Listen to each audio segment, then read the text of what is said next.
So I ended up getting another timer exactly like the other one, okay? And I like to try to match everything the best I can. And I'm going to install that next. Okay, this is the timer I'm going to install, and it's an Intermatic. And I've had really good results with this. This is a 4-hour timer, and there's other timers you can get. You can get a 2-hour, 4-hour, 8-hour, 10-hour, even a 12-hour. No 6-hour. I've never found a 6-hour for some reason.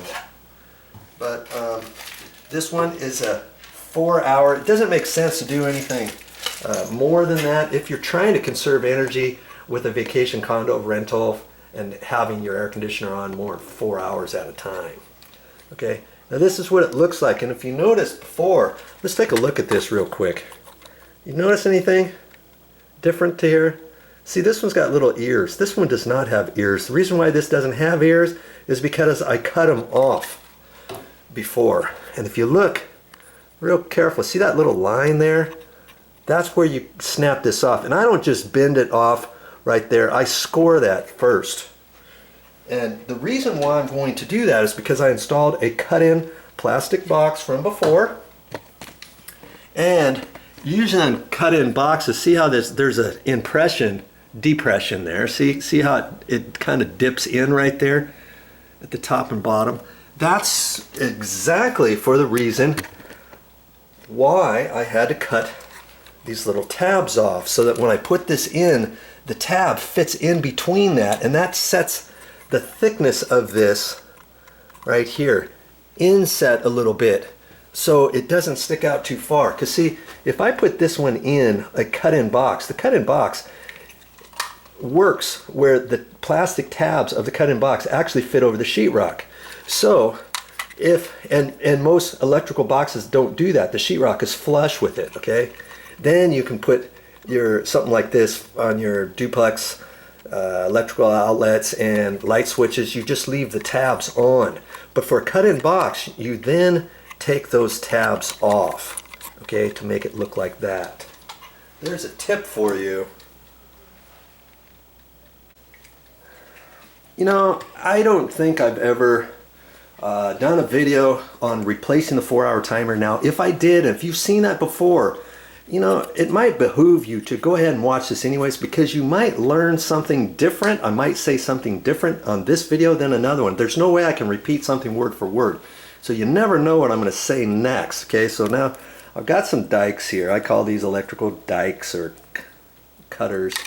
And I'm going to take that right there, and I'm just going to score it. See, I'm not going to like cut it off. I'm just going to like that. Now I can take that right beyond it, right there. Not too far away, because that could still bend right there, okay? I'm going to go right there and gently bend this back and forth. And it looks like I should have cut it or tried to depress it a little bit more. Okay. Now I can get it right in there and hang on to it there and pull it off. Okay. Now see, if I didn't score it at all, it could start bending this, and I don't like messing with that. Okay. So I just go ahead and score this. Sometimes I can cut them off, you know, when I do this, but I have to do it down low, down on the ground, kind of on my hands and knees. Trying to just show you here. Boy, look at this. Look at this. Wow. I'm going to have to be careful with that. This whole thing started bending. And normally it doesn't do that, and I don't see a way to tighten that up. So I'm going to hang on to this. Okay. Now I can gently wag this back and forth. Waggle, waggle, waggle, waggle, waggle. Kaboom. Alright, I didn't really have to do that before. The last thing I want is to break this. And when I get done, I can look at that, because if yours is pushed in or pushed out, you want that straight so that when you screw it in, you don't have your whole timer pushed out too far or in the box too far. That makes sense? Okay, let's try that again. I'm gonna just hang on to that. Oh, I'm trying to do this in such a way to where you can see what I'm doing on the camera. I guess that kind of works by holding it with a pair of pliers. If you don't have any pliers, then you'll have to score it more. Let's try holding it with the pliers and not scoring it at all. So you shouldn't have to, because that little indentation is already in there. Okay, look at that. Boom. I might have just learned something there myself. That was nice. That went nice and easy. Instead of sideways, take the end and go up and down. Okay, so now I look at that. That one, that looks pretty straight. Okay. All right. Okay, on to the next step. I know you can do this. Just keep watching. Don't pay an electrician to come out. You pay someone to come out. They're going to charge you, like, for their labor service call, probably $95 to $125 plus the part. And I'm going to show you, I'm going to explain to you where I got this.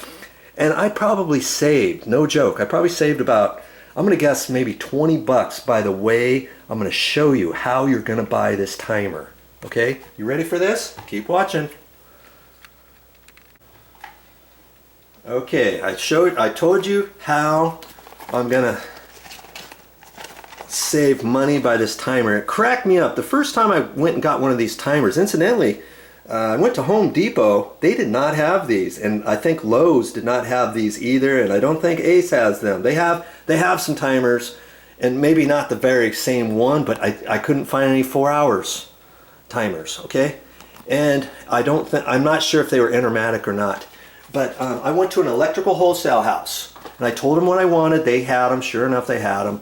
They were like $42 or something, and then they didn't even have them in stock. He had to special order it. He then charged me the shipping fee, and I had to drive all the way back to the other side of the island twice. First to go get them, and then they didn't have them in stock. Then drove all the way back, and then a week later I had to call him, and sure enough they had them.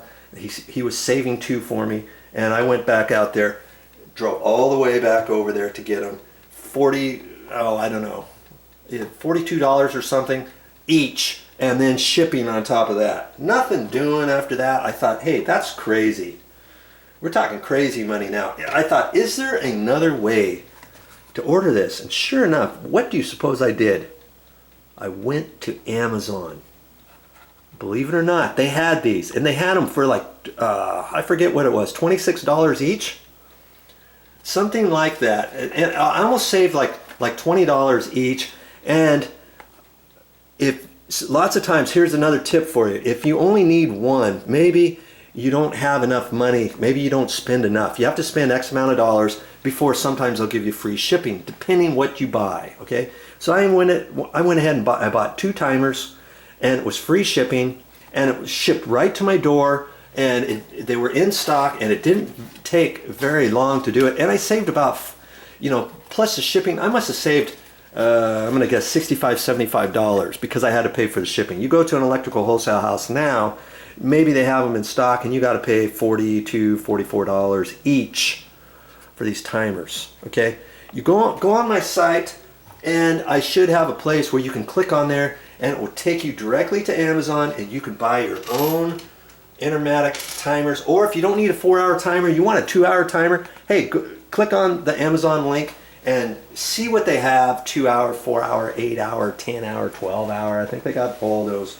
Like I said, I don't think they have 6, but you could prove me wrong and tell me later. Okay, so lots of times I'll go to Amazon. When all else fails, check Amazon out. You can always go to Amazon. If you're on my site and you want to get something, just remember, click on the Amazon site there and go do your shopping right from there. There's a tip for you. Okay, so the next step, we're gonna have to put this in, but they give you a little plastic bag, and then see, here's the little screw, and see, it's got this little washer, it's a little guard, and it's square, okay? It's got different ridges on it, and you just take this and you pop it in there, okay, like that, and you just tighten it up, and then see, you can look on the side, right there, and you just look and see when the metal thing starts getting close. See, I can see it now, right in there, and then when I slip it on, it's going to go right in there. So, okay, so, and it's funny, these only have an area for slots on one side. There's no slots on the other side. Okay, at least I don't think there is. Yeah. Well, you know what? There might be slots there. But I'm looking at this, and I'm looking at the wording is right side up, and it says load. It says load at the top left, and yeah, I think you can flip it either way, and yeah, that's how the other one is too. Okay, but I know this is facing up because there's a little groove in there, and then you take the little handle, and the handle's only going to fit one way. See that little slot in there? Make sure you put it on properly. And it's going to go like that, and it's going to turn to the right, okay, from there. So I know this is facing up, so you know, I'm pretty much ready. And I looked at it, I already confirmed the writing is up, and it says load. It says load at the top left, right there, line at the bottom, and that's how the other one was. You remember? If you have a question about that, you can run the video back for that, okay?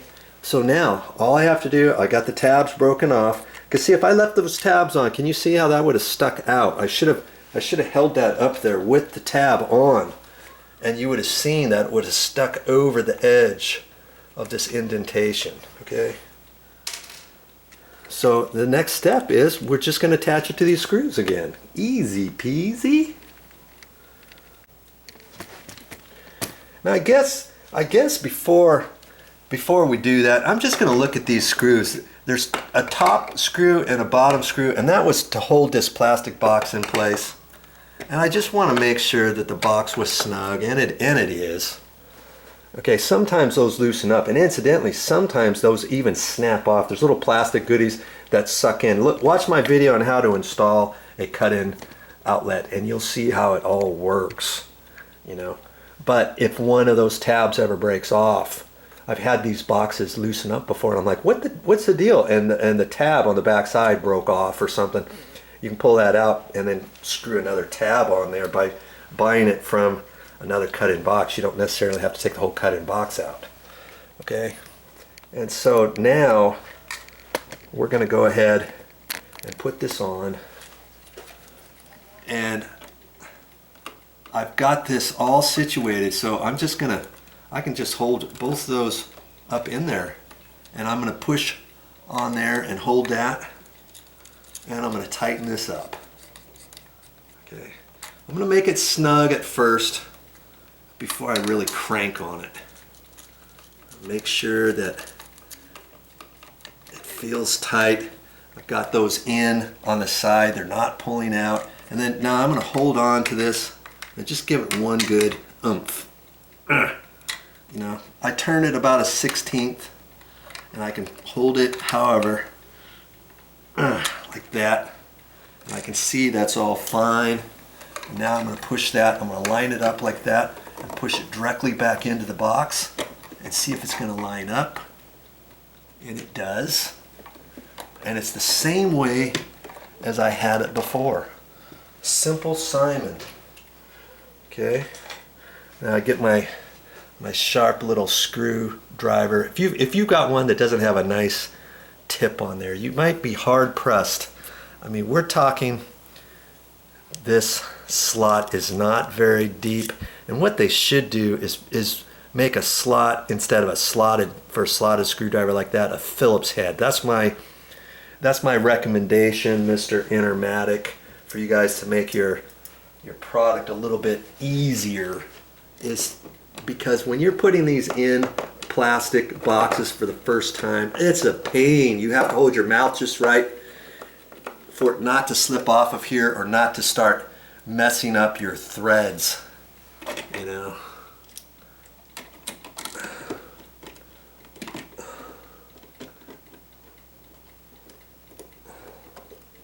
Hold your mouth, hold your mouth just right when you do this.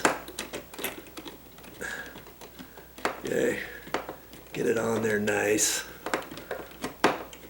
See, it's still slipping off, and that's because the screw's not brand new. And I don't know if I used this screwdriver last time. See, I'm already having a hard time. If I was getting any worse than this, I'd have to take that screw out for fear that I couldn't put it in tight all the way. And maybe have to try some other type of screw. But you don't want a screw head that's very thick, because I don't want this edge to stick out any further than it does. Okay, now I line that up nice and straight. Okay, and tighten her down. And it gives you a little bit of a slop in between here, okay?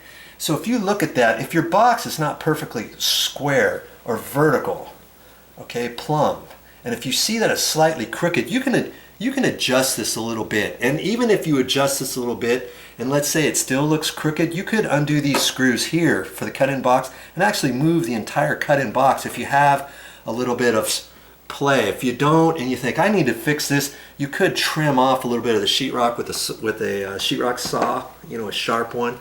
Just be careful that as you're cutting, you don't lift up the edge and oops, rip the paper out too far or something. Okay, that's it.